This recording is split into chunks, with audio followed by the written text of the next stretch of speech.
Assalamualaikum warahmatullahi wabarakatuh. Saudara-saudariku, semoga video ini menemui kita semua dalam keadaan yang sehat, giat dan semangat untuk menunaikan ibadah, dan selalu optimis untuk menjadi pribadi yang lebih baik sampai kita berpulang kepada Allah Subhanahu wa Ta'ala. Bersamaan dengan itu, ada satu pula yang spesial, khususnya bagi kita yang belum menunaikan haji di tahun ini, yaitu untuk menunaikan satu ibadah dari satu rangkaian keutamaan bulan Dzulhijjah yang diisyaratkan dalam Al-Quran surah 89 ayat 1 sampai dengan 3 itu, ataupun ditegaskan keutamaannya dalam hadis Nabi di Sahih Al-Bukhari riwayat Ibnu Abbas radhiyallahu taala anhuma, seperti pernah kami utarakan dalam edisi sebelumnya.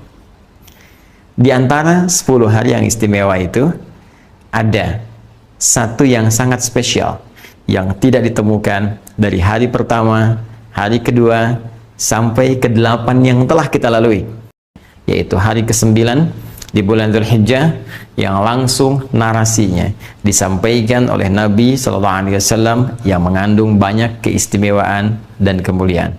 Nabi pernah memberikan informasi kepada kita semua sejak kurang lebih 14 abad yang lalu bahwa hari ini menjadi spesial dengan satu ibadah yang sangat spesifik yang disebut oleh beliau dengan siyam, menunaikan siyam, puasa yang ditunaikan sesuai dengan ketentuan syariat.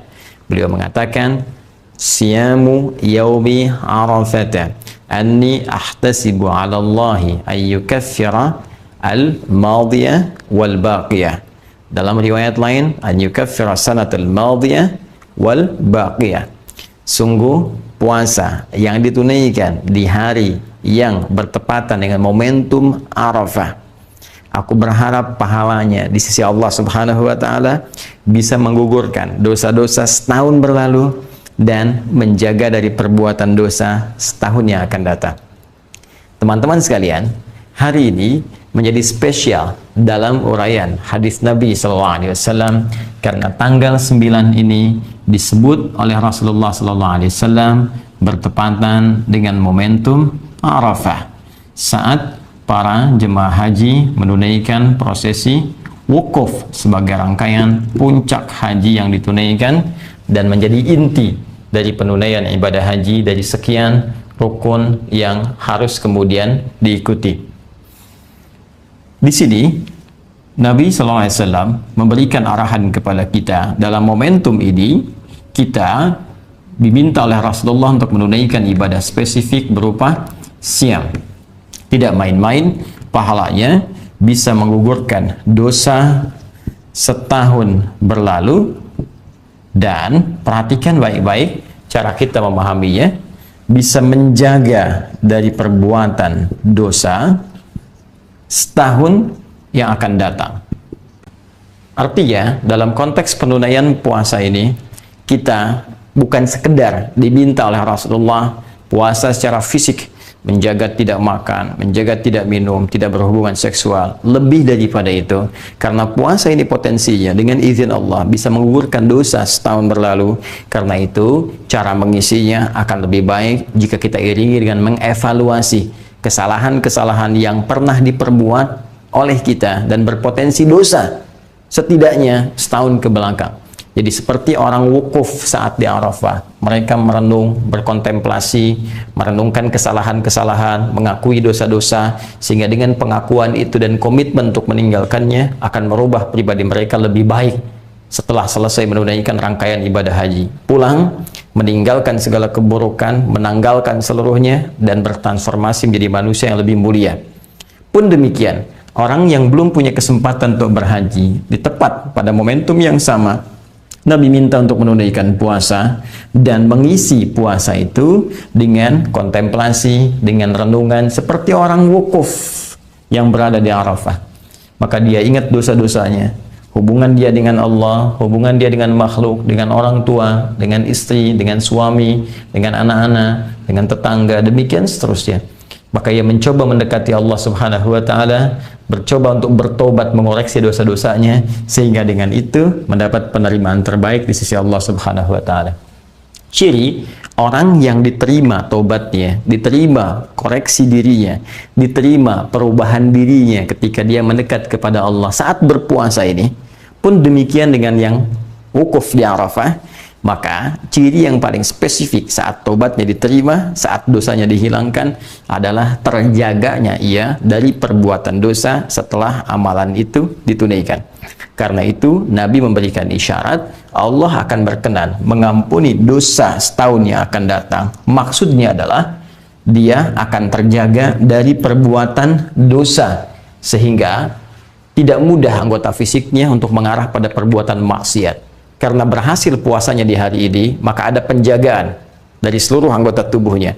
Matanya tidak mudah melihat perbuatan maksiat, telinganya tidak mudah mendengar yang salah, demikian lisannya tidak mudah bertutur yang keliru sampai ke ujung kakinya. Ada penjagaan setidaknya selama setahun ke depan. Kalau dibiasakan, maka tiap tahun akan terjaga, dan transformasinya akan melahirkan nilai-nilai kebaikan pada setiap sifat dan sikap yang terbawa dari aktivitas manusia yang paripurna ini. Jika demikian, boleh jadi ada banyak orang yang berhasrat untuk menunaikan puasa di hari ini, tapi belum tentu berhasil menjalaninya jika sekedar hanya menahan lapar, haus, dan kebutuhan biologis atau seksual saja. Karena itu, isi hari ini dengan banyak merenung, banyak berkontemplasi, mengoreksi diri. Dan buktinya akan terlihat setelah kita melalui ibadah yang kita tunaikan sebagai puasa bertepatan dengan momentum Arafah di hari ini. Jika setelah puasa ini belum mampu kemudian lahir penjagaan-penjagaan tadi, ini menunjukkan ada yang kurang berhasil dalam puasa yang ditunaikan itu. Maka mari buktikan kepada Allah bahwa alhamdulillah kita diberi kesempatan tahun ini. Ini hanya datang setahun sekali. Ya, momentum perubahan, momentum taubat, momentum penerimaan hanya setahun sekali. Jika kita tidak dapat di tahun ini, kita harus tunggu tahun depan. Karena itu, mari kita berjuang, berikhtiar, dan membuktikan kepada Allah dengan kesungguhan kita bahwa semua yang diberikan kepada kita, kesempatan yang mulia ini, kita bisa maksimalkan dengan sebaik-baiknya. Yang terakhir, teman-teman sekalian, seperti orang yang wukuf di Arafah, punya potensi untuk banyak dikabulkan doanya.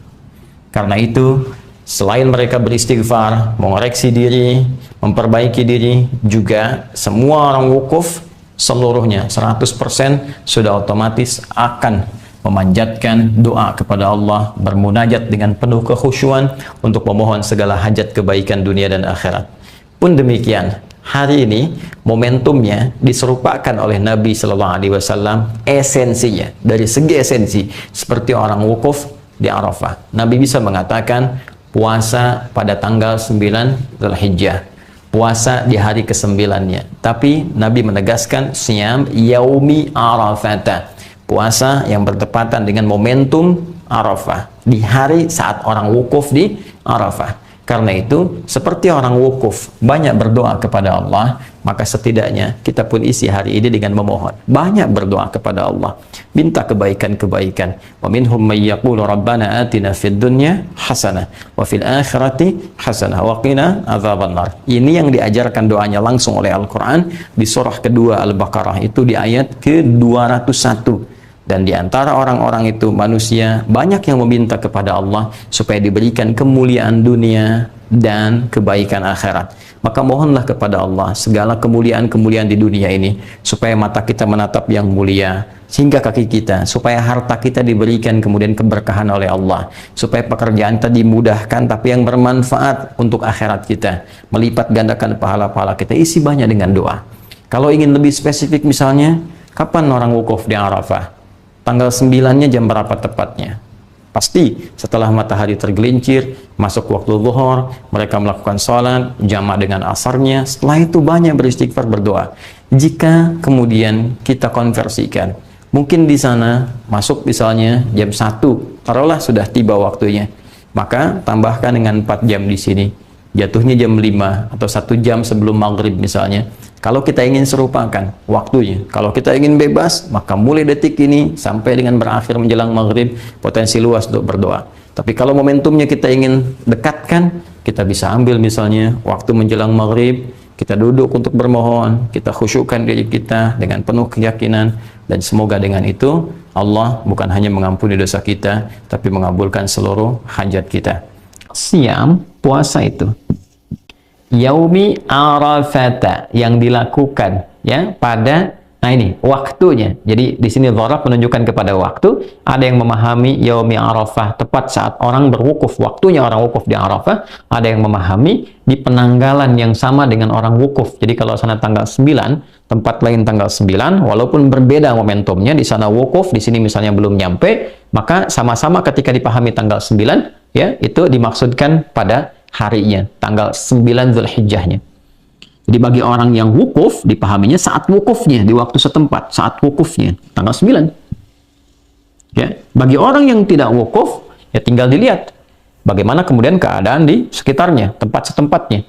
Ya, kalau dia bersamaan misalnya, samaan dengan orang yang wukuf, tanggal 9-nya sama, di waktu yang serupa, harinya sama, maka saat wukuf, sini pun kemudian menunaikan puasa. Tapi kalau misalnya perbedaannya di sana, hilal sudah masuk waktunya, sudah tampak, dari segi hisab juga sudah tampak misalnya kan, atau di tempat lain hisabnya belum masuk misalnya, ru'yatnya nggak tampak, maka boleh jadi bisa berbeda. Di sana tanggal 9-nya hari A, di sini hari B misalnya, maka yang diambil waktunya. Ya, diambil apa? Waktunya. Tuh. Di puasa yang ditunaikan pada tanggal 9 Dzulhijjah itu, di saat orang-orang yang wukuf di Arafah, siyamu yaumi Arafah, di hari orang-orang saat wukuf di Arafah, ya kan? Tanggal berapa? Tanggal 9. Ketika di tempat lain didapatkan tanggal 9, di tanggal 9 Dzulhijjah, di sana wukuf, sini puasa. Itu yang dimaksudkan. Jadi yang di sana sedang berwukuf, di sini puasa. Nah, ini bukan puasa biasa. Tidak sama dengan puasa biasa. Ya. Puasa-puasa baik dari segi waktunya pun dari segi penekanan amalannya. Saya ulang ya. Baik dari segi waktunya, spesifik tanggal 9 Dzulhijjah, atau dari segi penekanan amalannya. Baik ya? Jika kita masuk ke bulan Ramadan misalnya, apa yang ditekankan di bulan Ramadan? Ya, mendekati Allah Subhanahu wa taala lewat peningkatan amal saleh, kan? Menahan nafsu, mengondisikan jiwa, kemudian tingkatkan ibadah kita siang dan malam dan seterusnya. Yang ini spesifik, teman-teman. Ada tafsirnya langsung dari Nabi sallallahu alaihi wasallam. Apa tafsiran dari Nabi? Perhatikan kalimatnya. Anni ahtasibu 'ala Allah Subhanahu wa taala. Sungguh aku berharap pada Allah Subhanahu wa taala, di antara pahala dari puasa ini adalah yukaffiru sanatil lati qablahu atau ba'daha, di riwayat Muslim ya. Dan juga di At-Tirmidzi, wa sanatil lati qablahu. Jadi aku berharap bisa menggugurkan dosa-dosa setahun. Ya. Gugur dosa setahun yang akan datang. Oke. Dan setahun yang berlalu, telah berlalu. Saya akan agak pelan-pelan menerangkan di sini. Keutamaan puasa tanggal 9 Dzulhijjah. Bila orang berhaji, dia berwukuf di sana. Orang yang tidak berhaji, dia berpuasa. Dan di sini inti haji, al-hajju Arafah. Dan di sini inti untuk mendapatkan mabrur bagi orang puasa. Kata Nabi, orang-orang yang berpuasa di tanggal 9 Dzulhijjah ini, ya kan? Aku sangat berharap kepada Allah untuk memberikan pahalanya, keutamaannya, ya kan? Selain pahala yang Allah berikan berupa nilai-nilai kebaikan, keutamaannya apa? Ya, yukaffiru sanatil lati ba'daha wa sanatil lati qablaha. Atau kama qala Rasulullah sallallahu alaihi wasallam, bisa menggugurkan, menghapuskan dosa-dosa setahun yang akan datang. Nah, ini bagaimana memahaminya nih? Ya? Dan setahun yang berlalu. Ini mungkin kita bisa pahami nih. Kan? Dengan tidak lebih sulit dibandingkan dengan yang pertama nih, memahami setahun yang akan datang itu bagaimana? Nah, jangan keliru memahami bahwa kalau sudah puasa tanggal 9 Dzulhijjah itu bebas dari dosa setahun. Ini bahaya. Kan? Bahaya kalau pemahamannya begitu. Ntar orang korupsi dianggap biasa saja karena udah bebas dari dosa. Ya kan? Nyuri sendal bahkan di masjid dianggap biasa. Karena apa? Karena merasa sudah diampuni dosa. Bukan itu yang dimaksudkan. Yang dimaksudkan adalah, perhatikan baik-baik, orang yang puasa di tanggal 9, dia memusatkan amalan untuk introspeksi, muhasabah, seperti orang yang wukuf di Arafah. Ini kuncinya.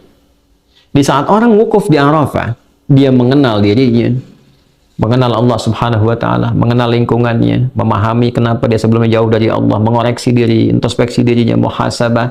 Makanya dia banyak bertobat, banyak istighfar kepada Allah Subhanahu wa taala, banyak berdoa, banyak memohon kebaikan. Nah, di saat yang sama ketika orang tidak berhaji, dia puasa.